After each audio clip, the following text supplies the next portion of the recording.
As a child, I was obsessed by the horrors of the Second World War because my parents and uncles were members of the armed forces and much of the popular culture was concerned with the war. At the age of 11, I became aware of the current dangers of the outside world during the Cuban Missile Crisis. This convinced me that the adult world was an absurd and violent place that I would prefer to avoid. I was a quiet and withdrawn child, and although many of my relatives had been soldiers, I wanted to be an artist. I was compelled to draw obsessively, and luckily I was good at it because I lacked any academic prowess or sporting ability. I was incapable of serious adult pursuits like being a soldier or a doctor or running a grocery store.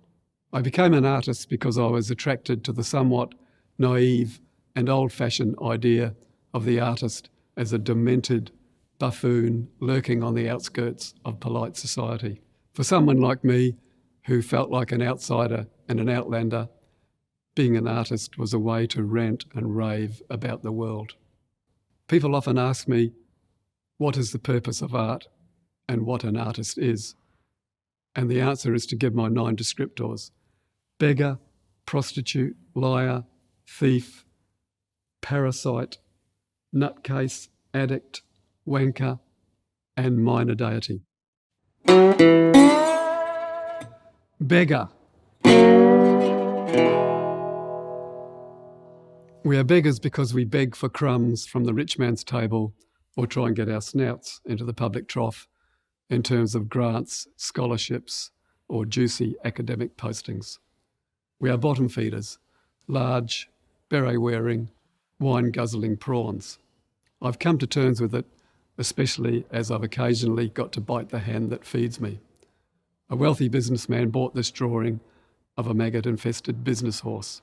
I made it because I've always been fearful and distrustful of powerful, wealthy people and critical of the damage done by unfettered and unregulated capitalism. Prostitute. One of the first paintings I ever sold was to the famous Australian writer Patrick White. It was a picture of me and my brother that I instantly regretted selling, but it was an important lesson in becoming an artist. We are prostitutes because we expose our most private and personal thoughts, feelings, and spiritual contemplations for money or favourable attention. In my first exhibition, I sold a family home built by my father for just $350, only to buy it back many years later for $12,000. I ripped myself off rather badly. Liar. To become an artist, I learned to lie and exaggerate. I based this painting on a photograph taken by a neighbour of some insectile space monsters approaching our house. My brother Peter had an unexplained scar on his leg where I imagine they had taken some of his DNA.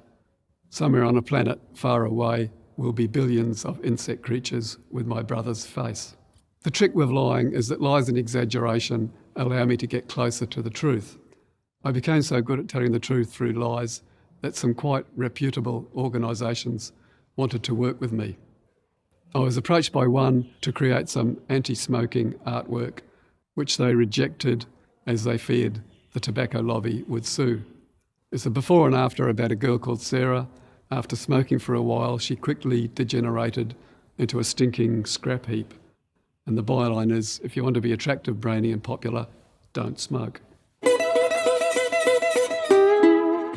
Thief. We are thieves because we steal the ideas and methods of our contemporaries and forebears. It's a great way of learning, and I've even been invited into schools to teach the things I've stolen from others. Without stealing, nothing new would be done.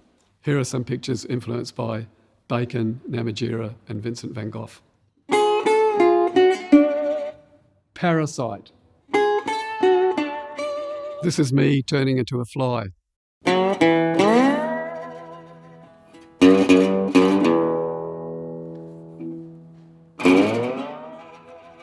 Artists are parasites because art is a luxury. You can't eat it, drive it, or live in it. We sponge off the mainstream. Here is a robot priest. A priest is another example of a parasite.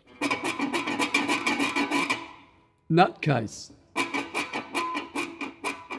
Many artists have some degree of mental illness, anxiety, depression, delusions of grandeur, obsessive compulsive disorder, etc.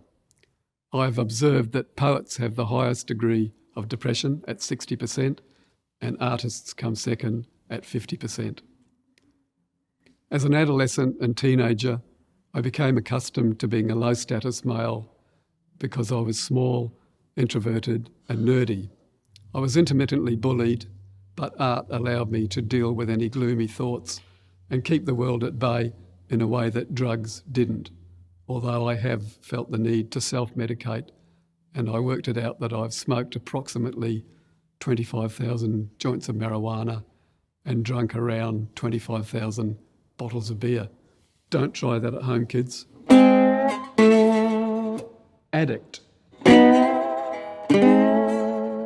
Making art is an addictive process because making stuff up is highly enjoyable. Here are a couple that I particularly enjoyed painting and a couple of depictions of addicts. Wanker.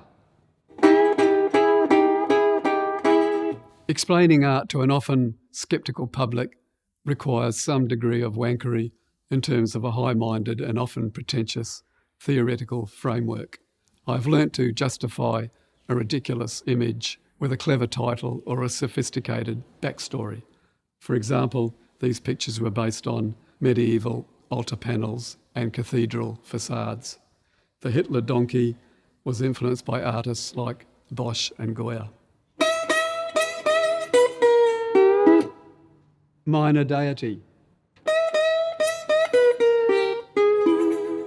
The final descriptor and the only superlative is minor deity.